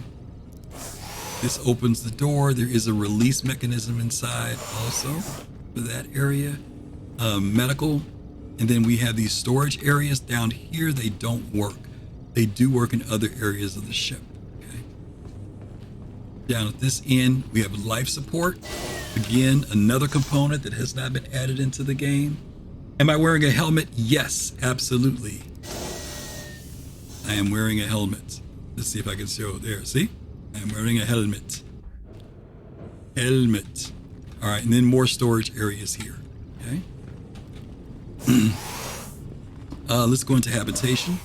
This ladder here there's actually 3 decks to this ship, but 2 in the forward part of the ship. So once you come into habitation, again, you have another component areas for computers. Again, whoever the engineer is on this baby, you're gonna have to know where all this stuff is. No small task on this ship. More stuff over here, and then we go into living quarters. Living quarters here has 4 bunk beds, once again for a crew of 4. There is another fire extinguisher area there in case you burn up things in the kitchen, I guess. Here is the bathroom with, I'm sorry, is it the bathroom? No, this is the, yeah, bathroom. I don't remember where I'm at. Yes. Here's your bathroom with the toilet. I guess it's a toilet in here, right? Oh, there's a button there for it. Yep, there it is. MISC puts it right in the wall there. Very cute. Shower products, towels, all that good stuff. Washing. These storage bins here do work. This is for storage in the ship. Everybody has their own personal storage drawer. Okay. And then here's the kitchen area. I don't know why this is so blurry. Hang on a second. Is my gamma up or something? This is really weird that it looks so blurry. Let me reduce my gamma. Hopefully this will make it a little bit better and not look worse. I don't know how that looks to you guys. It looked kind of washed out earlier. I'll leave it up. A little bit too washed out for me. I'll leave it there. Okay. And then the kitchen area here. None of this stuff is functioning, but it is a large kitchen area. Okay. Microwave, all that good stuff. Wash area. And then the dining area. Now, this blast door, I have yet to figure out what this is going to be here for. This is an emergency blast door, and I'm not really sure what that is. Maybe somebody else who's looked at this ship has some insight into what that is. Also here on the top deck, this is the cargo ops room. Now, this is interesting in here. When you sit down here, this gives you a view of the tractor beam areas, as well as the guns. So, as you guys know, if you power up over here, power's on right now. This is exit. Okay. If you go over here, you've got remote turrets. So let's look at the top one. Hey, Nuso. All right. So this is one turret here. Okay. Now, what I didn't do was extend the ship, and I'm going to do that in a moment. But this is looking toward the rear of the ship. All right. Then there is second turret, which is on top. This is the second gun turret toward the rear of the ship. Okay. So we know what this is. Then there's the third turret, which is the forward gun. And then lastly, where is it? Come on. All right, this is the, which one is this? Is this the forward turret? Top forward turret? Oh, okay, this is the other tractor beam turret. Okay, so at least I'm assuming that this was this. Okay, so now you ask why? Okay, there's 2 gun turrets, right? There's that one in the back, and then there's this one in the front. But then there are the tractor beam turrets that are here. Okay, now what we're gonna do, go down. Emergency blast door means it's not your everyday use blast door. You're welcome. Yeah, I know, but what is it? What's the blast door for? You know what I mean? I'm trying to figure out what it's protecting you from. That's the part I can't figure out, Kai. Let me go ahead and, well, let me show you what this looks like. Okay, now here's something that's interesting, right? Because this looks like still like an environmental area, only because notice this airlock, there's vents here for oxygen. Now I don't get this completely because up here, that would mean this area here would lose oxygen because there's nothing to close it. Unless they're gonna put in one of those like those little electronic things that keeps the air in. I can't figure this out completely, but if you go here, and in this area, you've got maintenance hatches here, right? Now this door you have to manually open. This doesn't open on its own. But this is the corridor that leads between the front part of the ship and the rear part of the ship. Now, before there was a bug. When you got here, this door was black and the panel was missing. This wouldn't open, but now it does work, okay? Notice again, you've got the separation with the two doors again, right? Here's engineering. Very cool effect here. Some people said this reminds them of more Back to the Future with the flux capacitor, right? But very cool. Very atmospheric back here, okay? And engineering here is the engineering panel that does not work. There's nothing working here. But the elevator goes up. This goes up 3 decks, okay? And there's a ladder if you want to go up manually. We're going to call the elevator. MISC has its own unique style of elevator, which is pretty cool. We're going to go up to the component deck. Now this is where your engineering guy is really going to be doing their work. Whoever's doing engineering, guy or gal, lots of stuff here, okay? When you go into this room here, I'm sorry for the fog, gang. I'm sorry about all the fog. But there's a lot of components in here, and you guys can see this cool little rotating light here thing. But this is the, what is this? Shield generator. I think there are 2 of these, I think. But you can see how large these components are. Oh, didn't want to open for me today. Let's see. There we go.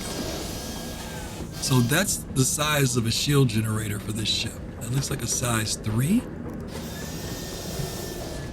This side over here is the jump drive bay. Jump drive bay. Okay. Big component in there. Go down to the next one. This is the power plant bay. Very large, size 3s, looks like size 3s. And over here is the cooler. Okay. So your engineer is going to have to be able to know where all this stuff is. We're going to swap all this out. And then we've got one more area here, which is an escape pod. Now you say, why is this here? Because if your engineer is in the back of the ship working and you're under attack, they can't take the time to run, go down the elevator, run through the corridor, especially if this thing is extended, and make it out of the ship and get inside. So they've got an area back here for them where they can evac. Now, this is also a component bay for your battery. Another big component, but we don't have batteries yet in the game. So it's another component that we're waiting on. Okay? And then this leads out to the escape pod where they would escape out of the ship. All right. And let's go back out. This was the second deck. And then we're going to go up one more deck to the third deck where the airlock is. Up top. Alrighty. Airlock access is here. Now, this is where the ladder comes up. When you go out here to the airlock, there's a suit here for the engineer, again, because if your engineer is back here working, this is where they're going to hang out. This is the external airlock. This takes you outside the ship. Looks like they fixed the EVA, which is great. So there you go. You get an idea of what the size of the ship looks like in scale. And it's pretty massive. I mean, it's hard to see. Let me see if I go to third person for you guys. You can see how big this is.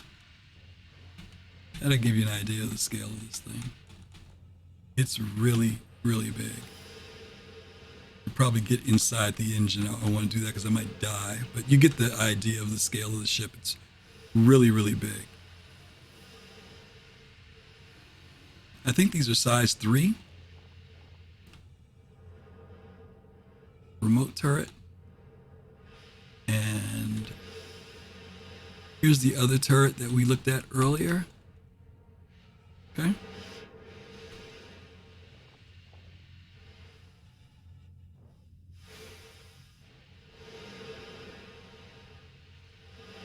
Very large ship.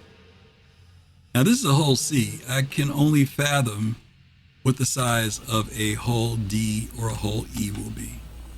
Oh, I can see the internals of your ship from out here. That's pretty cool. Let's hope it all spawns back in when I walk in, or else we're gonna have a real problem. Ah, it did. Okay. Alrighty. So what I'm gonna show you now is what the ship looks like when you extend it. Take the ladder down instead of the elevator. See how long it takes. Boom. That was down to that level. And that's great. I'm glad it does it level by level instead of just straight down. You guys know if you hold shift or whatever, you will slide down like that. Get down faster. Okie dokie. Let's see if we can let you guys see what the ship looks like in its extended state. You can get an idea of the distance here. And you can see here where it splits. This is where the floor will extend. And there are panels underneath both these sides as the ship extends itself. So, you go up here. Wrap up this tour of the ship. Come on, baby. Sit down. Okay, I gotta click on it. Now, if I'm remembering correctly, it's Alt-K, I think, to extend the ship. So let's see if we can pull back just a little. Give you guys an idea what it looks like. Is it Alt-K? There we go. So this is what she looks like when she extends. Pretty cool animation. See, I just put a lot of work into this. And I'm not talking about just the animation, but I mean the tech behind this. That these all work as grids and that items can lock themselves onto them. It's pretty cool. But that's what she looks like when she's fully open. Not when she's fully loaded, though. But yeah, very interesting concept for this. And again, imagine a hull E. It's going to be bigger, but yeah, I can't even imagine. A hull D will have 3 of these, a hull E will have 4. So this will be a pretty big ship when it's all said and done. Okay. Alrighty. Let you take a look at what it looks like from the inside. And then we're going to move on because our time is flying by. Okay. Here we go.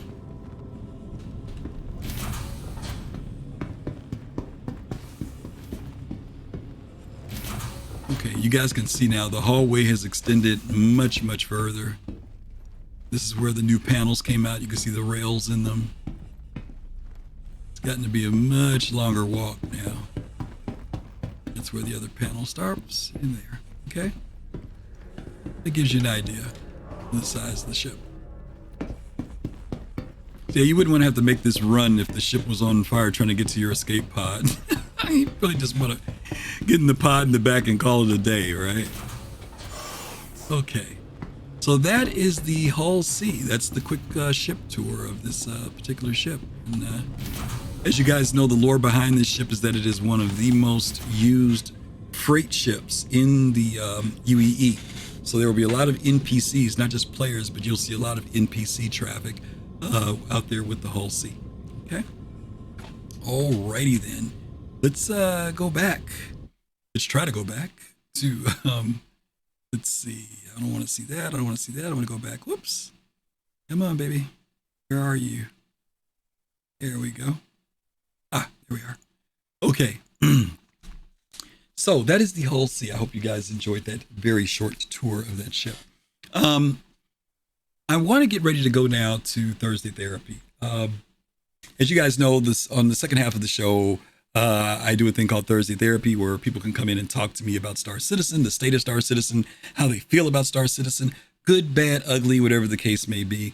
And I wanted to go over something that I saw Obsidian Ant talk about in relation to Starfield and just get your thoughts on this idea of development. A week ago, we started talking about the temperament and tone and where the psyche was of the community. And because CitizenCon was coming up, Starfield was coming out, we didn't have 3.20 in our hands, and folks were feeling a certain kind of way. So there's a lot of anticipation and excitement now. Starfield is only a few hours away from being available for early access, 6 days away from being available for people to play regularly. CitizenCon is just a little bit further or closer now. 3.2 is out in our hands in PTU. Should be going to the next wave within probably the next week, and then going live hopefully a week after that. So I want to talk about project management and get your ideas and thoughts on this. Now, I'm going to show you guys something on screen. I'm going to bounce back and forth from the therapy screen to the regular screen and see if you guys are seeing this. And I'm going to make this a little bit bigger for you so that you can see what I'm seeing. In business, there's the thing called the project management triangle. Okay. And what it says is the project management triangle is made up of 3 variables that determine the quality of a project: scope, cost, and time. Those are the 3 variables. The triangle demonstrates how these 3 variables are linked. If one of these variables is changed, the other 2 must be adjusted in order to keep the triangle connected. If the triangle breaks, that is, if one point is moved without adjusting one, or both of the other points along with it, the quality of the project will suffer. Before I get into this, I don't want to miss Yvette Aramis's question, because I know you're here, Yvette, and I don't want you to have to sit through all of this if you're new to the game. As you know, Star Citizen is in development. It's an alpha state, which is the state of the game that is not early access. It's not beta. It's when the game's main features are being tested. They're being put out there to see what works. It doesn't mean that what we see is what will be in the game, but it does give you an idea of where they're going and their direction. Okay. Your question earlier about whether or not Star Citizen is something that you should look forward to playing with your friends, or you should play with your friends. Let me read your full question. Can we have a group ship? Is group play fun in this game? Yes, Star Citizen is really about group play. You can solo play the game, but they really promote being able to play together as a group or play with other players. You could be in even a single player ship and do things with other players, or you can be in what they call a multi-crew ship, where a bunch of people are in one ship all working together to do something in that ship. Maybe, they left? He was gone prisoner, thank you. Okay, I was hoping that they stayed. Anyway, then if the person is gone, I won't elaborate because y'all already know what the scoop is on that. So let's go back to this thing about project management. Let's see. Okay, the triangle demonstrates how these 3 variables are linked, and we talked about that, right? Cost, quality, and time. Now, the question becomes, how do you balance these, right? And I think that all of us know and understand that CIG has had to balance this, right?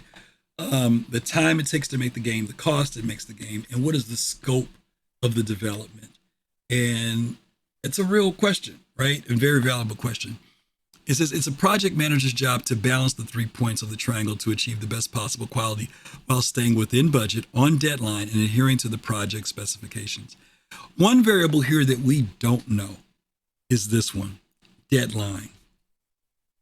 CIG definitely has deadlines for things that they want to do. We have them in the sense of our quarterly patches, right? That's just something that they project for us to give us an idea of what they want to be able to drop. But Will SC, thank you for that follow. Good to see you. Thank you.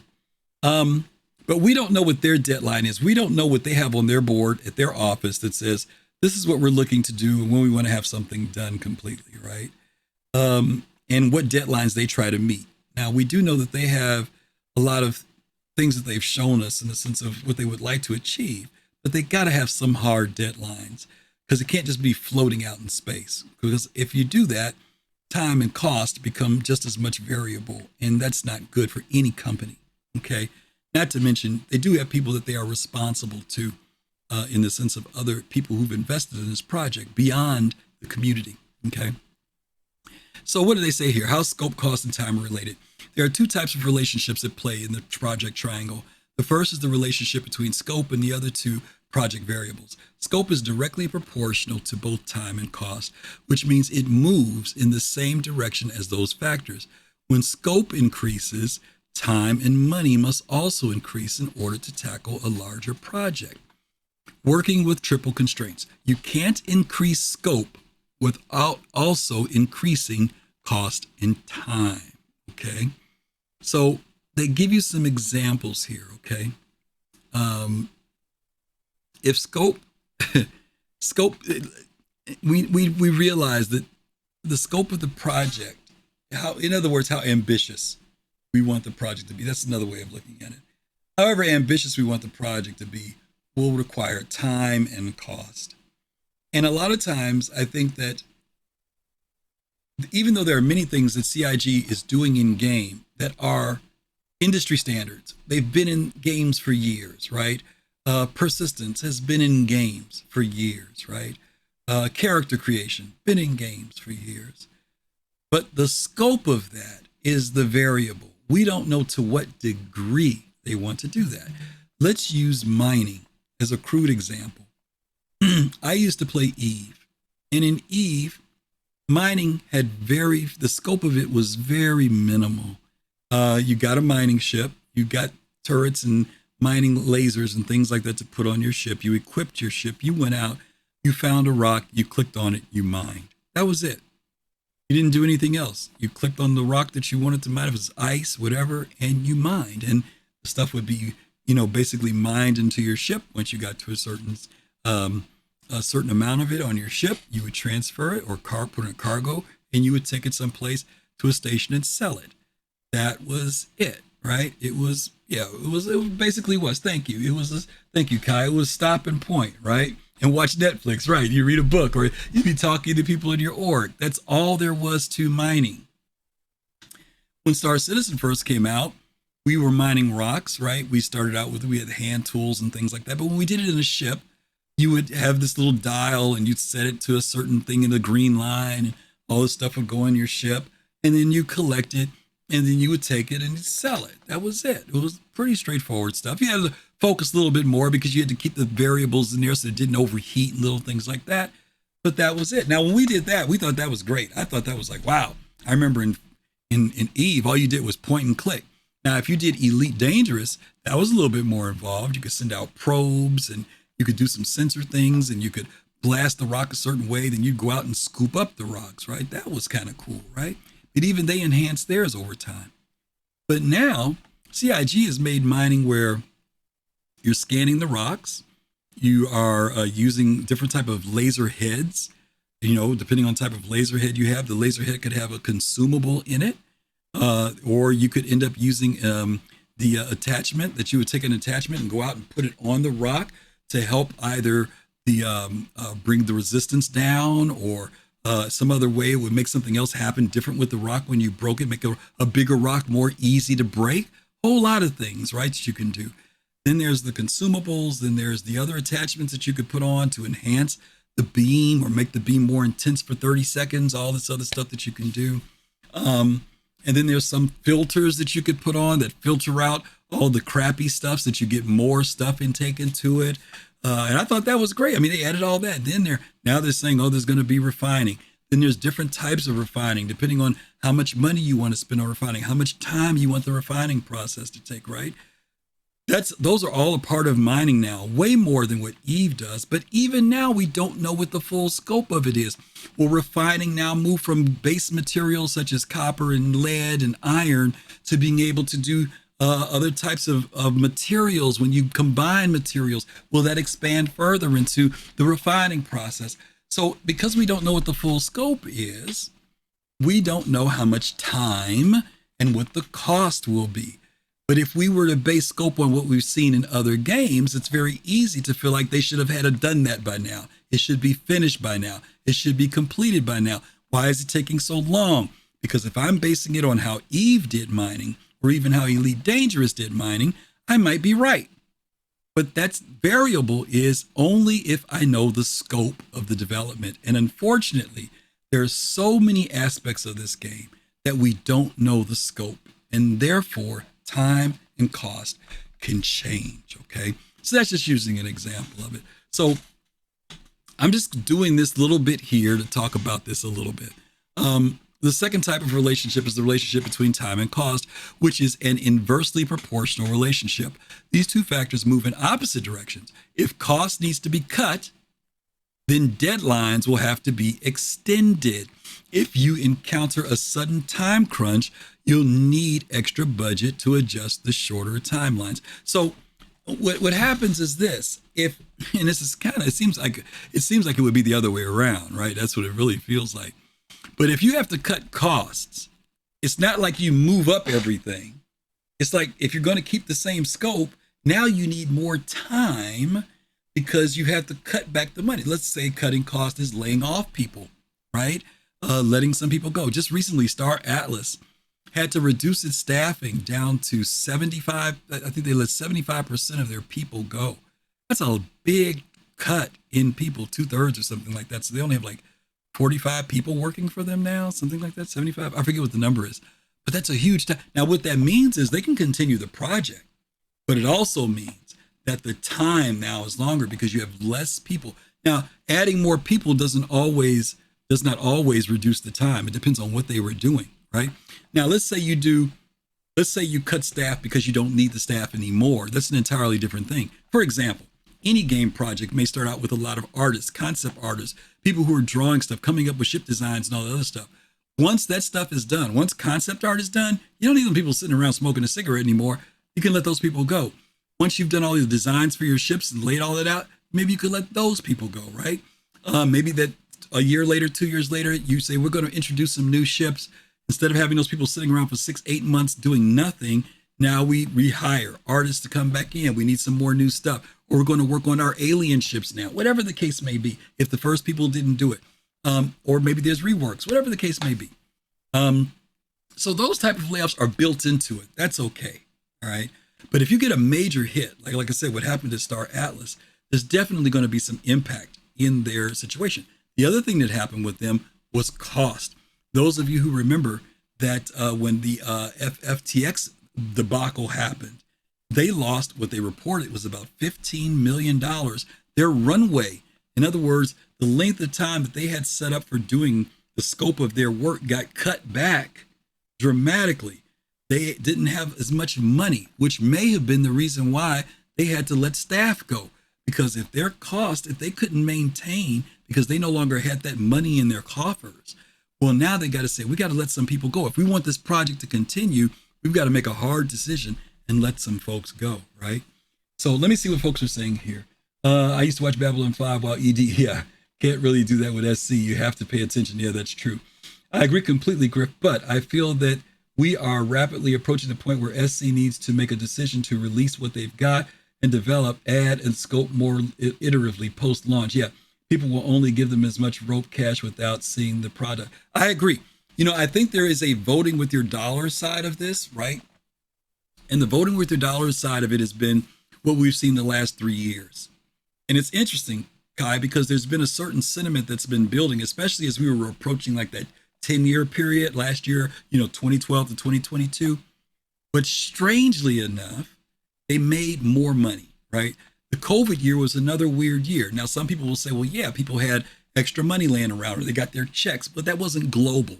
There were people all over the world. It wasn't like the United States is the only people funding Star Citizen, but there was something going on. Now, maybe it was just the fact that people were home and they had the time and they felt like they wanted to put the money into it.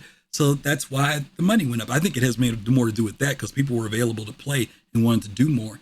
So let's say that was the reason for COVID here, right? But then during that year, there were more people who found out about Star Citizen, right? We had the debacle that happened with Elite Dangerous. More people came over. We had some big time content creators who played variety games who got into Star Citizen that year during Invictus. And so more people started playing. So what happens in 2023? My prediction was 2022 that the numbers were going to drop. They made even more money at that point on the game, right? They broke a record, almost like 115, 118 million that they made, right? Now, this year's been the funny year, right? It's been really weird because Invictus was so-so. They did okay, but Alien Week didn't do that great. There were no new ships, nothing really big. So they were down like in the hole, like about $5 million less, but they're on track with where they were back in 2020.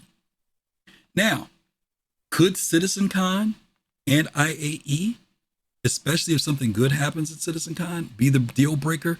Could that be another year where they exceed what they made in 2022? Possibly. I think if it was just IAE, they may not make it.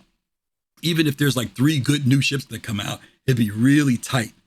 But if they blow it out the water with CitizenCon, with some ship that we weren't expecting, right? Nobody, like they do during their presentation, something comes out that we never expected to see. Let's say something comes out like that. That's going to bring in money. And then let's say that IAE comes around. Will they hit their record? Will they get close to it? They're not hurting. Obviously, if you make $100 million, you ain't hurting. Okay, they'll make their 100 million. Will they make 115 million? Another story, right? To your point, Kai, I think SAG, it is that they are at that place. I think that the sentiment is there.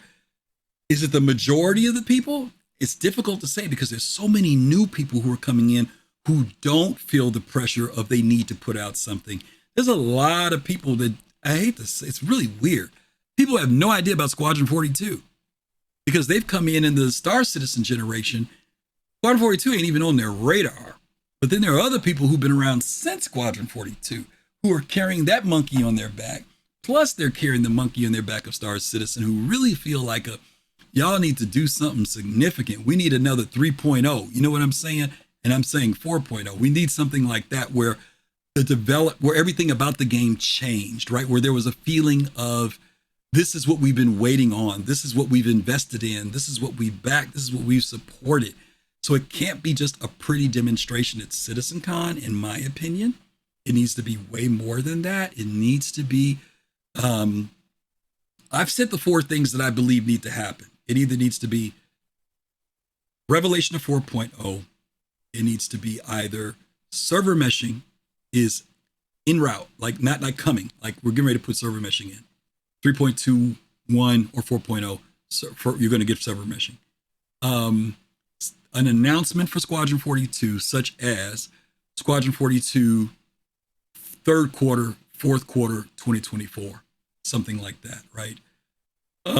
Things like Vulcan and stuff like that, that's like good stuff to come in that they can tell us about and give us updates. Quantum, same thing.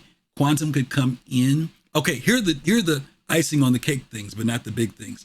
Quantum, hearing about that. Economy, hearing about that. Vulcan, hearing about that. There was one other thing when I said quantum and quanta. No, I forgot now. It flew out of my head that quick, but there was these other icing on the cake things that to me should be a part of the presentation. Okay. If those things come into the game. Oh, server cap. More people in the game. If I don't want to go to Pyro if we can't get 250 to 500 people in the server. That's me. Because all that does is make a desert even bigger, a desert, if we're still at 100 people in the server.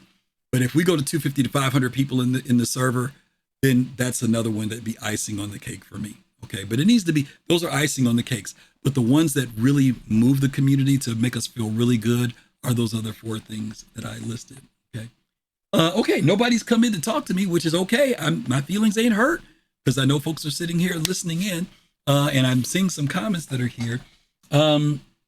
Let's see. Let me go back to predicting. Yeah, I say take the time you need, Saji. Do it right. I'm willing to throw more at the project. Okay, Hook. And like I said, some people, that's what they want to do. Some people are like, I'm done. And that's okay. And the fact that Squadron 42 hopefully is coming out soon. Yep, Prisoner. If they stopped making money, they'll put out. I know they'll put out the game quicker. Yeah, that's not a reality. Thank you, Fast Car. I don't want them to release early and a bug. Yeah. I mean, there's a part of us that have all been burned by the pushing games out too soon, right? We've seen that happen with so many other AAA companies, and it's painful. And even if they're going to fix it later, it's still painful. I don't even like defaulting to that, right? Like, well, it'll be a bad launch, but they'll fix it later. That's not the way games should come out. They really need to come out in a good place, Yeah, Bugfest. Yeah, 890 this round, sold out in minutes. It did? Wow, I didn't know that. Even though funding is down so far this year, if CitizenCon drops a really hot news, I think the funding will flood. Yeah, good Kai. Yeah, last year is a high water mark. Yeah, and from there it's less and less until launch. Yeah, and that's what I kind of was feeling. But like I said, the fact that CitizenCon's the variable, that might be the one thing that pushes them up there or over. But if not, like I said, if they still make 100 million, that's a lot of money for the 1 year. It used to take us to make 100 million. It used to take us 2-3 years to make 100 million. Let's see. The Prisoner doesn't mean I like it, obviously. Yeah. You sound like you're working out your issues. Yeah, right, absolutely. Oh, Kai's up there. Let me bring Kai in. Look, I hope SC releases in 4 to 5 years. Yeah, you know what, Hook, in relation to Star Citizen releasing, I think that what it's Star Citizen has said it's not like they're going to have a release. What they'll do is they'll go into beta where they feel like all of the major features are in, and then they'll just continue to build on it. It'll be playable. Releasing, I think, is what we're looking for is stability, right? And gameplay, where there's good stability in the game and where the gameplay, the features are there, the careers are there, and then they just build out. And I think Kai said that earlier. Give us the base stuff that we need, even if it's like 6 careers that are operating and the game is stable, and then they can build on out after that. Okay, let me bring Kai in with me and see what he has to say. Or I'll go up with Kai. Or am I going to, I'll go up with Kai. That's probably better. Hey, buddy, how are you? Hello. I'm good. How are you? I'm okay. Yeah. I'm kind of at this weird spot with regard to, and for the record, I haven't put a single dollar into Star Citizen this year. I haven't put it in actually in a while. I've put in plenty of money, and I'm not regretting. I'm not a refundian. I'm not regretting any of my investment. But I, as I discussed with you, I told you, I was like, I'm not buying anything else at all unless these are the metrics. These are what I require. If they do this by this time, I'll give them this. If they do this by this time, I'll give them that. So funding is now up to them. It's not up to me. And I think when I said it, I think some other people, there were some eyes rolled like, yeah, sure, they're going to drop some new hotness and then we'll see you out there going, making some excuse. But I was like, no, I honestly don't care about ships. I don't care about, I want the game. Right. So it's a weird spot. I would not ever tell people don't buy anything. I agree that the answer isn't to cut the funding completely, because that leads to, oh shit, they've got to put something out. They shove something out the door that's really suboptimal, and it shows, and it hurts the project long term. But at the same time, if Star Citizen, if CIG were to enjoy year after year after year of just keep breaking the records, more money than ever, more money than ever, more money than ever, it does kind of lessen their feeling like, all right, we got to get our shit together and start putting some stuff out. Absolutely. So it's a weird middle ground there where it's almost like, I hope funding goes down, but not enough to be catastrophic. I hope it goes down just enough to motivate them to say, because I think, like I said, if it just kept record breaking after record breaking after record breaking, I think we get to a point where you're not motivated as management to make some hard calls and get some stuff out there. I think if people are gonna, it's like government contractors. When you got Boeing and Lockheed Martin and this one and that one, TRW, whatever, and they're like, yeah, we're just, the government is going to fund us for hundreds of billions of dollars to make this SLS launch system to go to the moon. And it's like, you end up with it's 10 years late. It's 5 times the budget. It's whatever. And they can just kind of keep noodling all they want. They have no pressure to actually get some shit done. I want Chris Roberts specifically. He's a genius. And I think I'm not in any way trying to talk shit on the man, but he does have a propensity to want to noodle too much. So like, you have to find that balance between giving your genius Artur the ability to do everything or anything, but then also knowing when to actually have a grown up and come in and say, okay, enough's enough. You need to turn in this book report. It was due 6 years ago based on what you said you were going to do. Like, get something out now. And then it comes out. It's pretty good. It has a lot of room for potential. It has a fan base. I want you to keep iterating. I want there to be, every year a big update, and every 3-4 months a decent size update in the process to, like, let's keep growing it and making it bigger and better. I see in the chat somebody says Aaron Roberts is the grown-up. No, he's not. And I'm not saying anything bad about the man. I'm saying the grown-up in this case has to be us. The grown-up is the wallet. The grown-up is when, and so is Ortwin. Ortwin is no longer, well, you know what? I'm That's not even going to get into it. Yeah. He's still there, though. Ortwin is still their corporate counsel, but he is no longer, he gave up his position on the board of the three. He's no longer, and it's registered, you can see in England, because they have to register all that shit. He's given up his position as director of the game. So like, but that's not the point. The point is Ortwin can't say no to Chris. Aaron can't say no to Chris.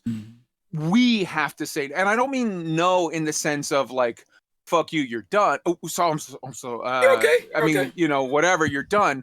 I mean, no, in the sense of like, we're giving you some deadlines. You need to actually get some. I know you want to noodle with it and make it perfect, and great. We want you to noodle with it and make it perfect too. But you need to give us pretty good right now, or pretty good within the next 2 to 3 years, and then iterate on it for the next 20, 50 years. I want you to. I'll keep giving you money, but I'm not giving you any more money till you give me a thing. And I'm not talking about a JPEG. I want a thing. I want a game. I don't want a ship. I want a game. Let me throw something at you. I agree with you 100%. I think for me, I don't care about record breaking. What I do care about is funding, so that people's jobs can remain in place and the project has length to work, whether that's you know what I mean, that's all I care about. The fact that it break records doesn't mean squat, because even throwing more money at it doesn't mean you speed up a process, right? Here's my concern, Kai, and I've never expressed this before. I've always felt that there are features of the game. Okay, there's a lot of people working at CIG, right? I'm not talking about shipbuilding, but a lot of people working on a whole lot of things, right? And I'm not even talking about Squadron 42. I'm talking about all the features and things. It's not like they're just sitting around waiting to work on the next feature. But they also have been working on them, but they're not in the game. And my question is, why, there's only certain things that we get into the game, right? Mining they've done, salvaging they've done, medicine, and even medicine isn't done anywhere near where it needs to be. It's like a tier 1 or 2. Okay. But we know there's all these other careers. And I've said, why haven't they put tier 0 in of this, or tier 0 of that, or tier 0 of this, right? They're just, we haven't seen them. I'm hoping that is only not there because of the technical hurdle, such as you just said, meshing. Because meshing, we know that meshing allows us now to look at going into other, expanding the universe, right? But I also hope it means expanding the features.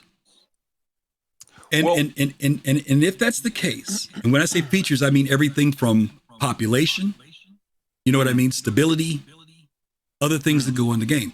Now, if that stuff comes into the game and nothing changes, in other words, server meshing's in, we can go to Pyro, but there's still no new features, there's still no new this, no more of that, then I'm going to have a problem. That's when I will have a problem. Because because there's something for me that says I'm hoping that the reason why gameplay isn't there is because there is a tech hurdle that needs to be beat. But if those tech hurdles are gone, but if the stuff's not there, then I'm going to be wondering what's up. So we know, we've been told repeatedly by them that there's way more done than what we've seen, and the reason why we haven't seen it is because there's a server budget. There's a server item budget. They can only do so much things until they get server meshing done. You're absolutely correct. Once they get server meshing done, then it's put up or shut up time. At that point, either we see, it's like when somebody's running for president and they make you all these promises and it's like, cool. You're going to do this and that and this and that on day one. Cool. All right. Now you get sworn in. It's been 6 months. How come none of that's done? And yeah, that's going to be, and we've heard leaks of rumors of leaks of things, of fuzzy hints of whatever, that it's like, that stuff like beta 4.0, maybe by the end of the year. Like it's gonna happen this year, but I've been beating the drum. They've been saying Pyro server meshing just around the corner for the last 4 years. It needs to not be around the corner. It needs to be here. Okay.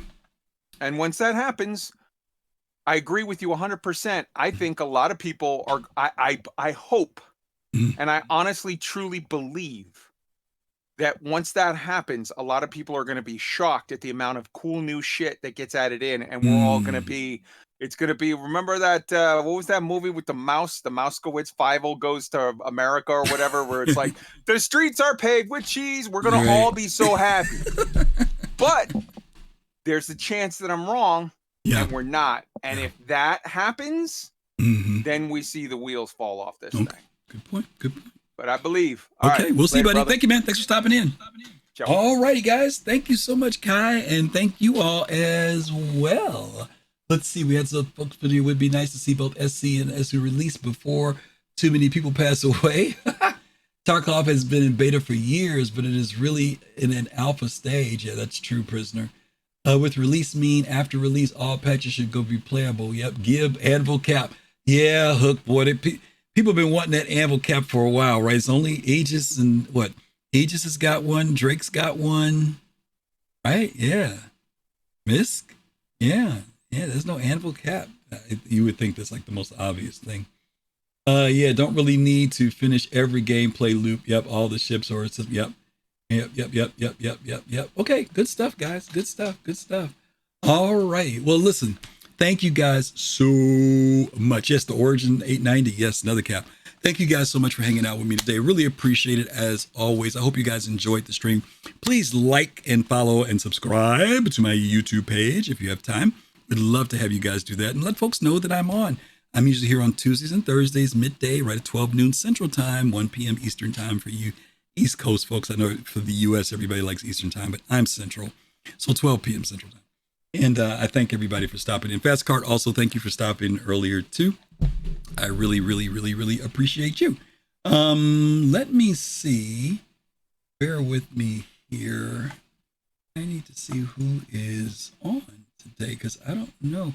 By the way, there's so many people that are going to be doing their Starfield stuff. So if you guys are pumped up for that, I hope you guys will be ready for that. Captain Shack is on. I've never really done Captain Shack before. Paul's there. Let me do, excuse me, boy, my voice is going. Let me do Paul. All right, we're going to send you guys over to Paul Shelley at the Astro Pub. Thank you so much. Why did I type that? You know, I typed the wrong thing. That was so wrong. Oh my God. The Astro PUB. There we go. All right. We're going to send you guys over to Astro Pub. When you guys get over to Paul, let them know that you came over from Griff. Hope you guys have a great day. For those of you all who are going to be jumping into Starfield early access tonight, hope you guys enjoy it. Hope you have a good time. I'd love to hear what your review is later on. I'm going to wait. I'm in Baldur's Gate. I'm having a blast. I'm going to wait past the 6th. I'm not going to even get it on day 1. I'm probably, when my brain is in a good place, I'll jump in. So I'll have to avoid spoilers. But anyway, you guys have a good one. Stay safe. Always peace, love, and soul. See you soon. Bye.